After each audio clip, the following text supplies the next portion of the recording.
ஜனாதிபதிக்கு போட்டி போடுற ஒருத்தரையே சுட்டு விட்டான். நம்மளும் அமெரிக்கன்ஸ் ஆயிட்டோம். அதோட நம்ம கோட் சுட்டான். சரியா? ஏங்க ஐயா வந்து அமெரிக்கா பத்தி பேசினாரு.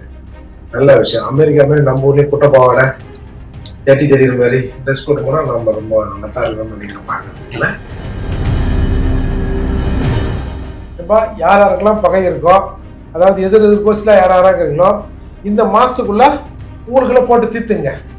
நாங்க எஃப்ஐஆர் போட மாட்டோம், போலீஸ் அந்த பக்கம் ரவுண்ட்ஸ் வர மாட்டோம், கேட்டுக்க மாட்டோம். எவ்வளவு எப்படி எல்லாம் கிரிட்டிக்கலா கிரிமினலா மூளை வேலை செய்து பத்தியா.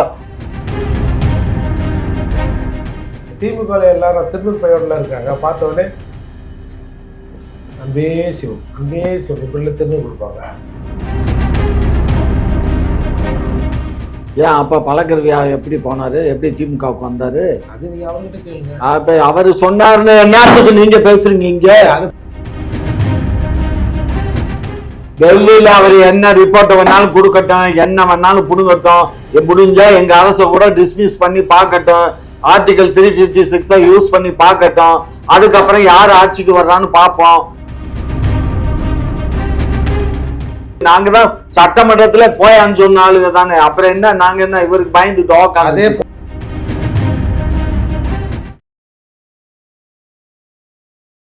குக்கு செய்திகள் நேயர்களுக்கு வணக்கம். இன்றைய சிறப்பு விவாத நிகழ்ச்சியில நம்மோடு இணைந்திருக்கும் சிறப்பு விருந்தினர்கள் திமுகவை சேர்ந்த மரியாதைக்குரிய காமாட்சி ஐயா அவர்களும், மேலும் புரட்சி தமிழகம் கட்சியினுடைய நிறுவன தலைவர் வழக்கறிஞர் திரு ஏர்போர்ட் மூர்த்தி சார் இணைந்திருக்காங்க. இருவருக்கும் வணக்கம்.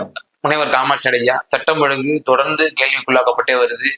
இன்றைய தினம் மதுரையில நாம் தமிழர் கட்சியினுடைய நிர்வாகி அவர்கள் வந்து படுகொலை செய்யப்பட்டிருக்கிறார். பால சுப்பிரமணியம் என்ற நபர்.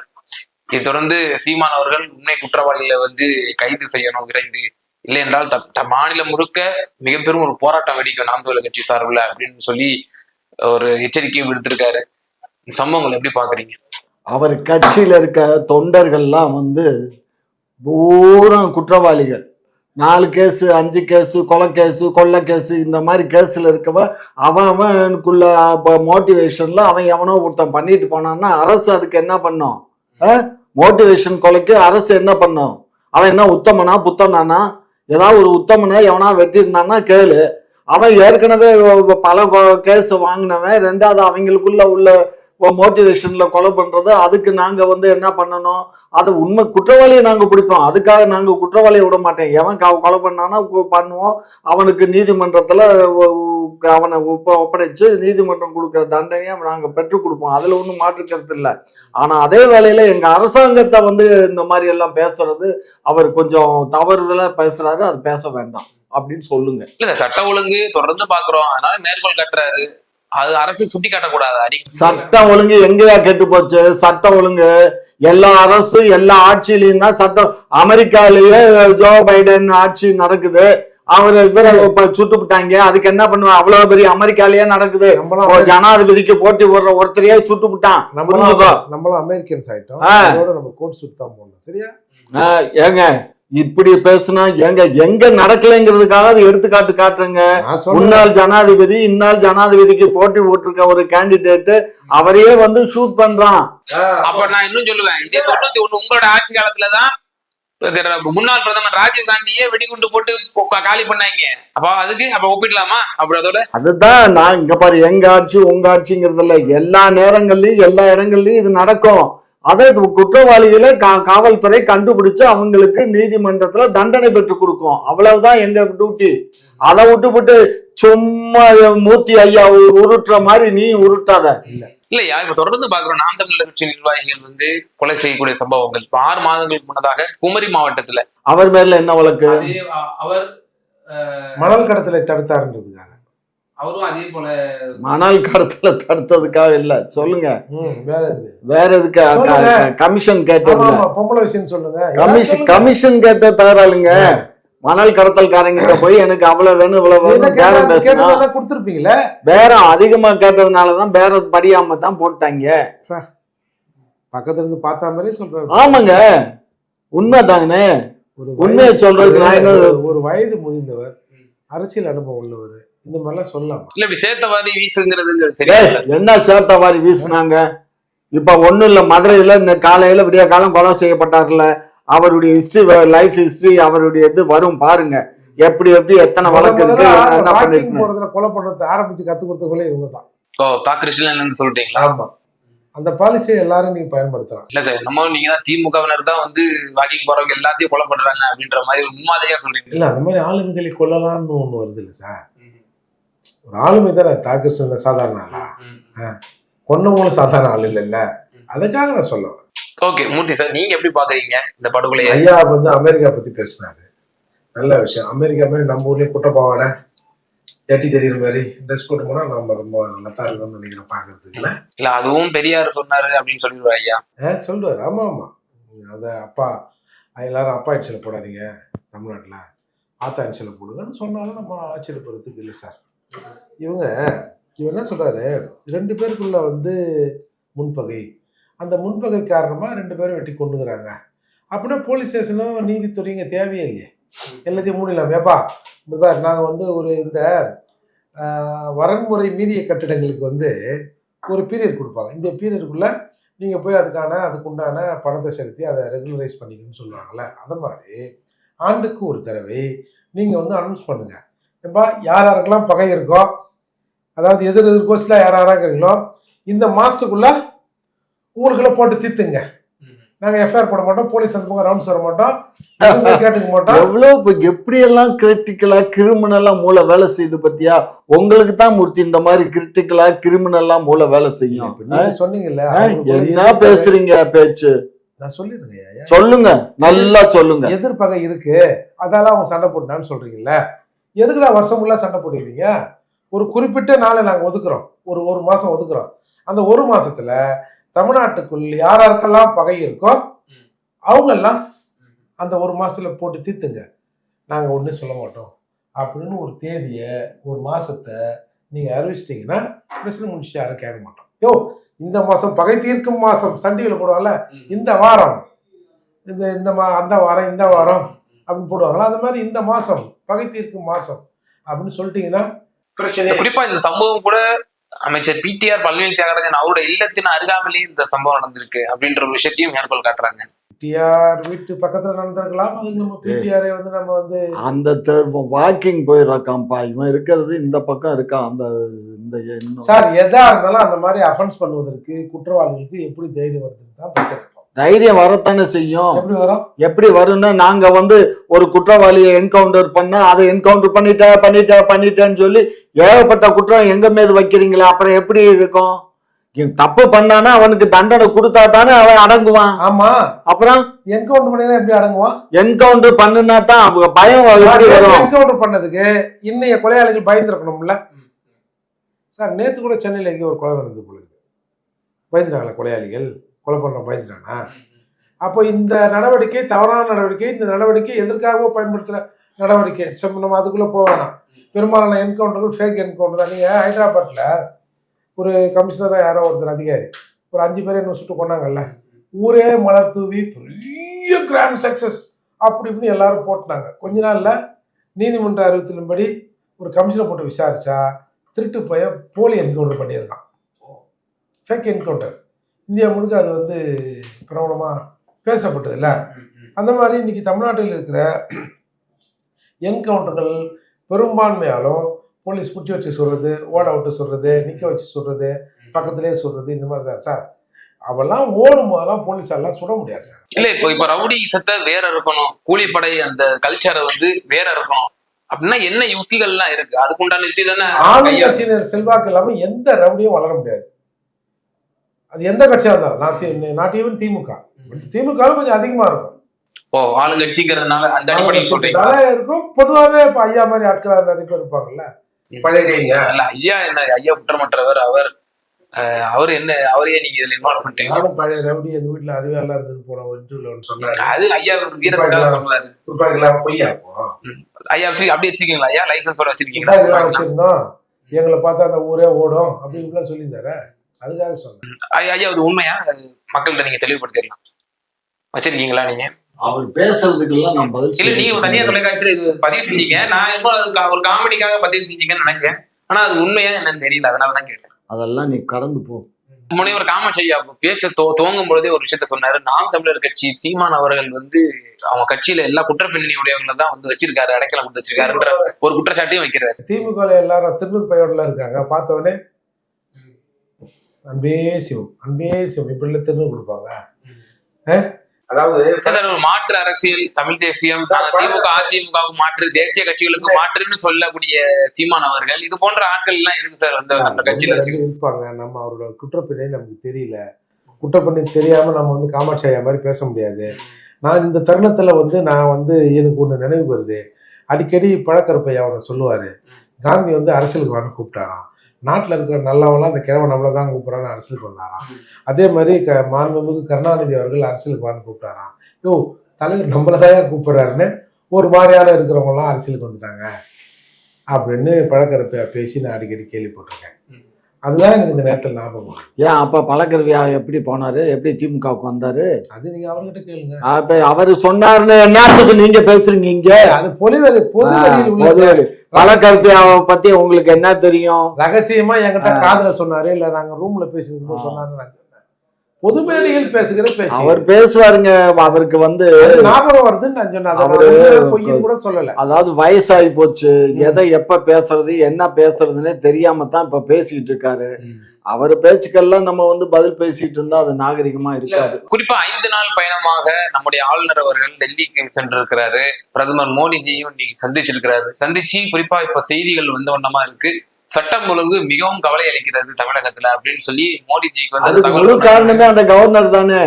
கவர்னர்னாலதான் இங்க சட்டம் ஒழுங்கு, கவர்னர்னாலதான் ஆளுநர் மாளிகையில உட்கார்ந்துட்டு இருக்காரு. பாரு, கவர்னர் தான், அவர் தான் இங்க சனாதானம் பேசுனாரா இல்லையா? சனாதானத்தை 3 நாளைக்கு முன்னாடி என்ன பேசினாரு? சரி, பாரதம் சனாதனம் இன்றி அமையாதுன்னு சொன்னார்ல. அப்ப இது வன்முறையான பேச்சு இல்லையா? இது வன்முறையான பேச்சு, இது வன்முறையான பேச்சு. இங்க வந்து அது மாதிரி பேசினாரு. வன்முறை பேச்சுக்கு டெஃபினேஷன் தெரியுமா? அதெல்லாம் எங்களுக்கு தெரியாது டெஃபினேஷன். ஏன்னா நீங்க தான் அதுக்கு பண்றீங்க. ஒரு பேச்சு சமூகத்தில் ஒரு கிளர்ச்சியை இல்லை ஒரு சண்டையை ஒரு சச்சரவை ஒரு கலகத்தை உண்டு பண்ணாதாங்க அது அவதூறு பேச்சா முடியும். அந்த பேச்சை கேட்டு எத்தனை பேர் என்ன பண்ணிட்டான், என்ன பண்ணணும்? இது வந்து நீதிமன்ற தீர்ப்பு. இது இந்த பாருங்க, ஒரு ஊழல் பண்ணின ஒரு விசிய மறுபடியும் எக்ஸ்டென்ஷன் பண்ணி அங்க போட்டதுனால அங்க இருக்க மாணவர்கள் எல்லாம் பெரிய போராட்டம் பண்ணி எவ்வளவு பிரச்சனை உண்டு பண்றான். அப்ப இந்த அந்த விசிக்கும் இவருக்கும் என்ன உறவு? சட்ட ஒழுங்கு பிரச்சனை கிளப்பிடுங்க ஒரு பேச்சு. சட்ட ஒழுங்கு ஏற்பட்டுச்சு இல்ல, இப்ப அதைத்தான் சொல்ல வர்றேன். இவர் அந்த விசிக்கு எக்ஸ்டென்ஷன் கொடுத்ததுனால அங்க சட்ட ஒழுங்கு பிரச்சனை வந்துச்சு. இல்ல ஆளுநர் அவர்கள் இந்த மாதிரி டெல்லியில ஒரு ரிப்போர்ட்டை கொடுத்திருக்காரு. டெல்லியில அவர் என்ன ரிப்போர்ட்டை வேணாலும் கொடுக்கட்டும், என்ன வேணாலும் புடுங்கட்டும், முடிஞ்சா எங்க அரசை கூட டிஸ்மிஸ் பண்ணி பார்க்கட்டும், ஆர்டிகல் 356 யூஸ் பண்ணி பார்க்கட்டும், அதுக்கப்புறம் யார் ஆட்சிக்கு வர்றான்னு பார்ப்போம். அதனால அதை பத்தி எல்லாம் நாங்க இந்த ஆளுநருக்கெல்லாம் பயந்து இங்க நாங்க ஒன்னும் நடுங்கிட்டு இல்ல.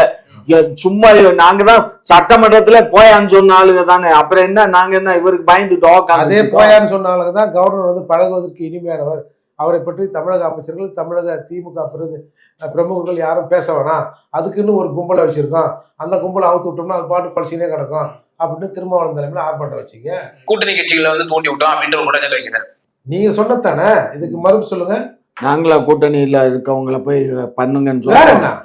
ஏங்க என்ன நீங்க நரம்பு இல்லாத நாக்குங்கிறதுனால எதை வேணாலும் சொல்லிட்டு பேசுவீங்களா? நாங்க பாருங்க, அப்புறம் கொஞ்சம் பொலிட்டிக்கல் அறிவோட தான் நான் பேசுறேன். உங்களுக்கு பொலிட்டிக்கல் அறிவு இருக்கு, மத்தவங்களுக்கு எல்லாம் எந்த அறிவும் இல்ல. பாரையோ, இது நான் நல்லவன நீ கெட்டவன் அர்த்தமா? ஏங்க நாங்க திருமாவளவனை நாங்க பண்ண சொன்னோம்னு எப்படி சொல்றீங்க? பெரியாளர் பார்த்து நான் வந்து நான் நல்லவன்றேன் சார், என்ன சார் என்ன கெட்டவன் சொல்றீங்களா அப்படின்னு கேட்க முடியும். இங்க பாருங்க, நான் கேட்கறது வெரி சிம்பிள். வேங்கை வயலுக்கு ஆர்ப்பாட்டம் நடத்தப்பட தேதி அறிவிக்கப்பட்டிருந்தது. தமிழக சட்டமன்றத்தில் இந்த கலெக்டா வந்த பிறகு உன் வேலையை அப்புறம் பார்த்துக்க, முதல்ல எங்க வேலையை வந்துச்சு, உன் கையில் நின்று அண்டை வெட்டுற, முதல்ல என் கையில வந்து அண்டை வெட்டியா? நீங்க பக்கத்துல இருந்து பாத்தீங்களா? இது நீங்க பாத்தீங்களா? ஆமா, அந்த வேங்கை வயல் குறிப்பிட்ட தேதியில் அந்த ஆர்ப்பாட்டத்தை தள்ளி வைத்து விட்டு அதே தேதியில் திருமாவளவன் தலைமையில் கூட்டணி கட்சிகள் ஆர்ப்பாட்டம் செய்தது. ஆர்ப்பாட்டத்திற்கு முன்னதாக மதிப்புக்கும் மரியாதைக்கும் உரிய அன்பிற்கும் பாசத்திற்கும் உரிய என் தாளை தலைவன் நம்முடைய தமிழக முதல்வர் அவர்கள் கவர்னர் பழகுவதற்கு இனிமையானவர், அவரை பற்றி திமுக அமைச்சர்களோ அல்லது திமுக பெருந்தகைகளோ யாரும் பொது வெளியில் பேச வேண்டாம் என்று ஒரு அறிக்கையை வெளியிட்டார். இல்ல நம்ம ஒரு அரசியல் ரீதியா தான் நம்ம ஜஸ்ட் லைக் தட் எதிர்க்கிறோமா? இப்ப உதாரணத்துக்கு கேரளாவில் பினராயி விஜயன் ஆரிஃப் முகமது எந்த அளவுக்கு கடுமையா இருக்கிறாரு அதை பார்க்கிறோம். வெஸ்ட் பெங்கால்ல அவங்க எப்படி மத்திய அரசு எப்படி கையாளுறாங்க அதெல்லாம் பார்க்கிறோம். ஆனா திமுக ஜஸ்ட் லைக் தட் ஒரு அரசியல் ரீதியான ஒரு எதிர்ப்பு தான் பதிவு செய்யலாம். இங்க பாரு, என்னத்த பதிவு பண்ணினாலும் இந்த இந்திய அரசியல் அமைப்பு சட்டம் எந்த ஒரு ஃபைல் நடுவண் அரசுக்கு போகணுன்னாலும் ஜனாதிபதிக்கு போகணுன்னாலும் இந்த தபால் மேன் மூலியமா தான் போகணும். என்ன சார் ஒரு தபால் மேன் இவ்வளவு கொச்சையா அவரு தான் ஃபார்வர்ட் பண்ற அதிகாரி தானே. அவருக்கு என்ன அதிகாரம் இருக்கு? ஃபார்வர்ட் பண்ணுவார், அவ்வளவுதான். அவரு அந்த அதிகாரம் தான் அவருக்கு. அதே இந்த ஆட்சி கலைக்க சொல்லி ஃபார்வர்ட் பண்ணா கூட அனுப்புறதுக்கு அதிகாரம் அவரு ஃபார்வர்ட் பண்ணட்டும். இல்ல அப்ப ஏன் நீங்க அவரை பார்த்து எரிஞ்சு விடுறீங்க? ஏன் அந்த அவர் இன்னொன்றாரோ அதே பார்த்துக்கிறீங்க? அவர் வெறும் போஸ்ட்மேன் தானே சார். இது எங்களுக்கு தெரியும் சார். ஒண்ணு தெரியுமா? கவர்னர் மலைக்கு போற கரண்ட்டை கட் பண்ணணும், கக்கூஸ் கிணப்பை கட் பண்ணணும். அது எங்க தமிழர்களுடைய வரி பணம் இல்ல. என்னமோ கவர்னர் மலைக்கு போற கக்கூஸ் கட் பண்ண உடனே அவர் வேலைச்சேரி ஏரிக்கு வந்து கக்கூஸ் போற மாதிரியும்.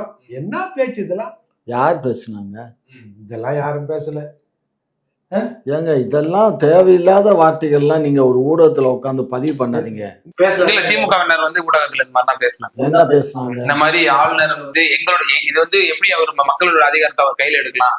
ஆளுநர் என்பவர் ஒரு போஸ்ட்மேன். நீங்க சொன்னது போல அவர் ஒரு போஸ்ட்மேன். அவர் எப்படி இந்த மாதிரி செயல்படலாம்? ஆளுநருடைய கரண்ட்டை கட் பண்ணணும், தண்ணி சப்ளை இவ்வளவு பெரிய இடத்துல எதுக்கு இவ்வளவு பெரிய பங்களா, இவ்வளவு பெரிய ஸ்டாஃப் எதுக்கு, இவ்வளவு பெரிய செலவு? அதெல்லாம் அது ஏற்கனவே இந்திய அரசியல் அமைப்பு சட்டம் கொடுத்துருச்சு.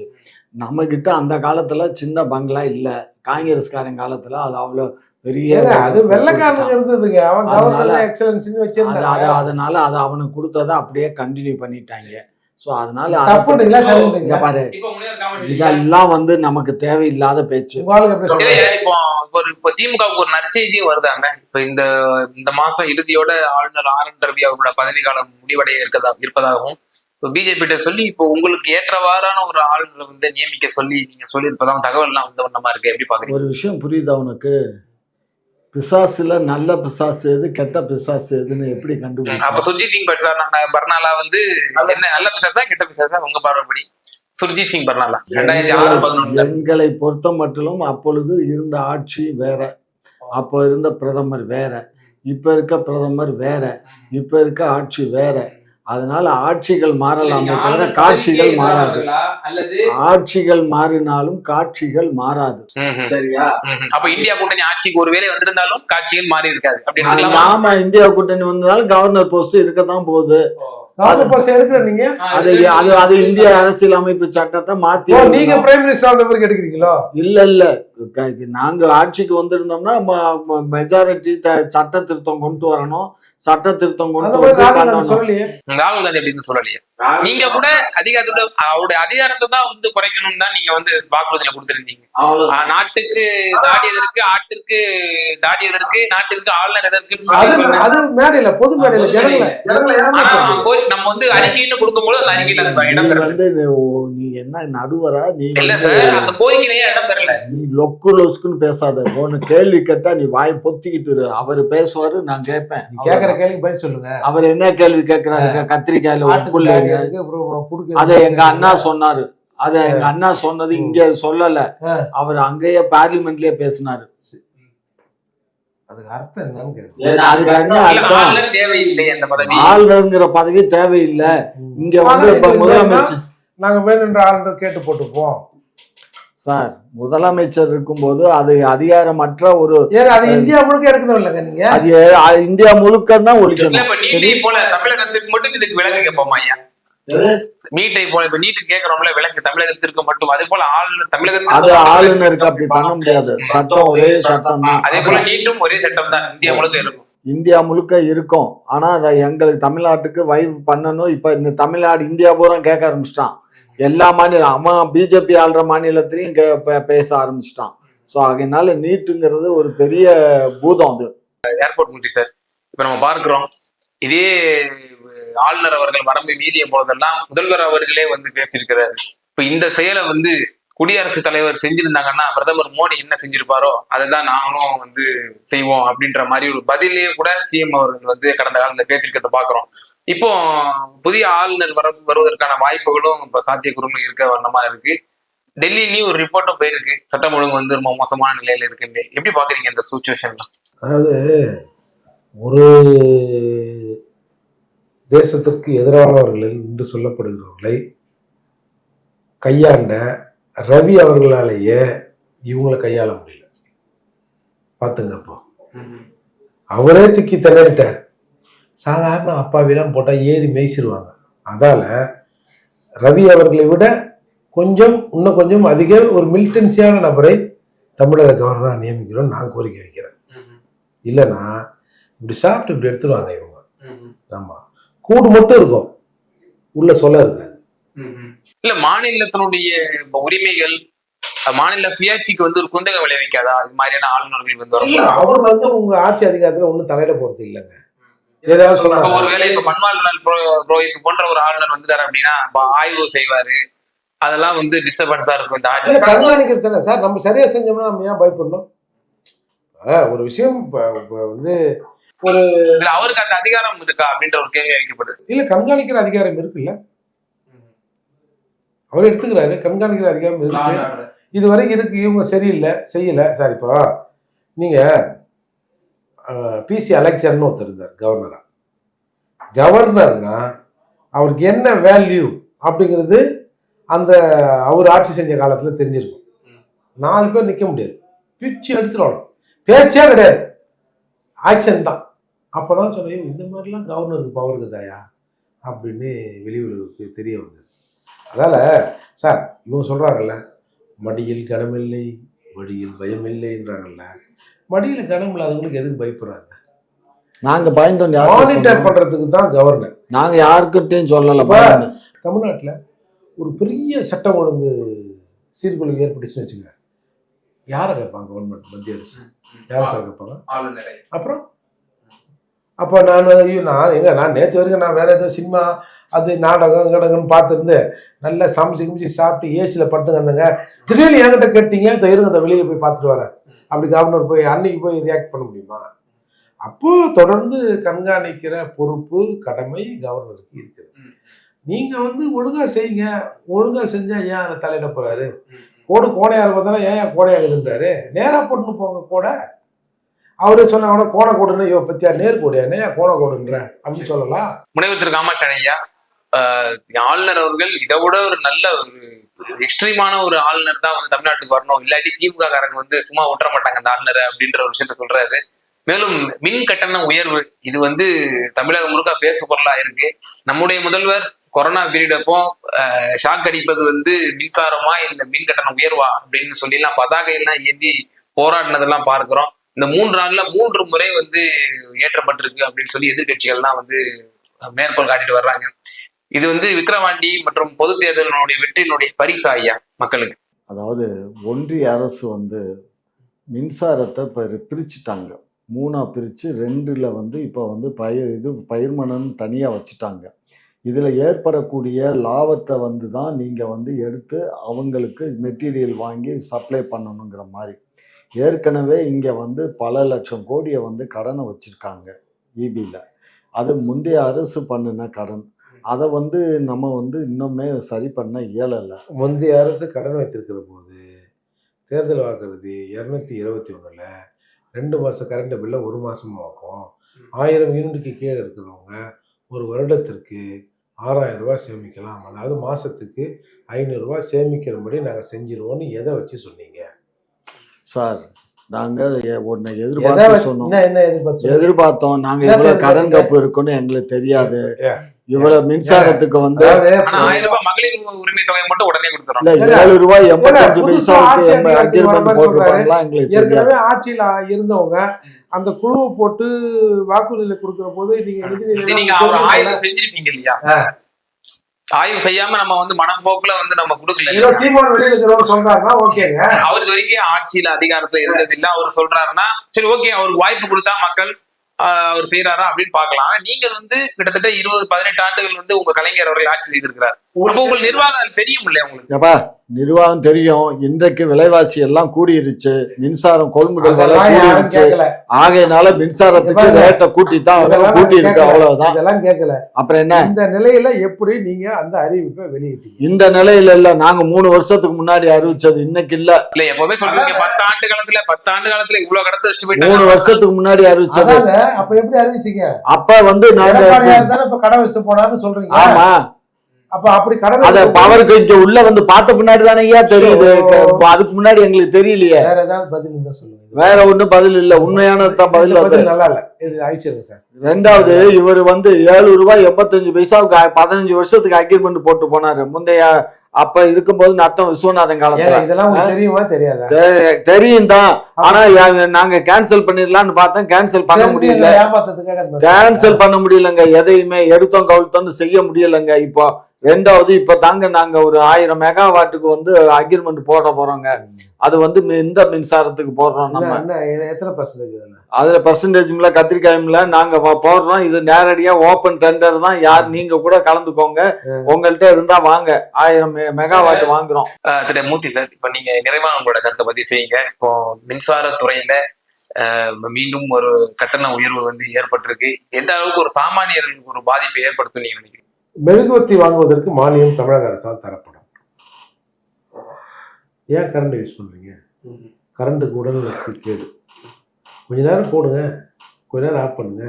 எதுக்கு எல்லாரும் ஏசியை போட்டு தூங்குறீங்க? ஏன் வீட்டு, அதாவது நாங்கள் நல்ல ஐடியாவா இருக்கு. நாங்கள் மின் கட்டணத்தை உயர்த்துவது உங்கள் சிக்கனத்துக்காக. கரண்ட் ஏறி போச்சு, எதுக்கு சும்மா வேஸ்டாக லைட் எரியுது, ஆஃப் பண்ணு அப்படின்னு மக்களுக்கு ஒரு அறிவுரை சொல்ல நாங்கள் விரும்புகிறோம். நாங்கள் சும்மா எப்போ லைட்லாம் வேஸ்ட்டாக போடாதீங்கப்பான்னு கேட்டால் நீங்கள் வந்து அடங்க மாட்டீங்க. இந்த மாதிரி கரண்ட் பில் ஏற்றி விட்டா நீங்கள் அடங்கிடுவீங்களா? சிக்கனத்தை கடைப்பிடிப்பீங்களா? ஒரு நெறிமுறைக்கு வந்துடுவீங்களா? அதற்காக இந்த மின் கட்டணம் உயரும். ஆனா சொல்றாங்க, மேற்கோள் கட்டுறாங்க, கிட்டத்தட்ட இதனால 1 கோடி பேர் வந்து 400 யூனிட்டுக்கு கீழே தான் யூஸ் பண்றாங்க, அவங்களுக்கு இதனால பாதிப்பு ஏற்படாதுன்னு ஒரு இது வருது, அறிக்கை வருது. அதுதான் சொல்றேன். அதாவது அதுக்கு மேல, அந்த யூனிட்டுக்கு மேல யூஸ் பண்றாங்கல்ல, அந்த 420 இன்னைக்கு ஏதோ 460 480 ஆக்கியிருக்காங்க மினிமம். அதுக்கு மேல இருக்கிறவங்களுக்கு தான் சார் சொல்றோம். நீங்க ஒரு லைட்லாம் நீங்க யூஸ் பண்ணீங்க. எம்ஜிஆர் காலத்துல ஒத்த லைட் கொடுத்தாருல, அப்பயும் நீங்க இருந்தீங்கல்ல. இப்போ என்ன ரூம் லைட்டு, ரூம் ஃபேனு, ஒத்த லைட்டுக்கு வாங்கயா, உங்களுக்கு இலவச மின்சாரம் தரோம் அப்படின்னு சொன்னாலும் நம்ம ஆச்சரியப்படுறதுக்கு இல்லை. ஓகே, பல்வேறு விவகாரங்கள்ல எங்க நேயர்களுக்கு ரொம்ப தெளிவா விளக்குனதுக்கு நன்றி.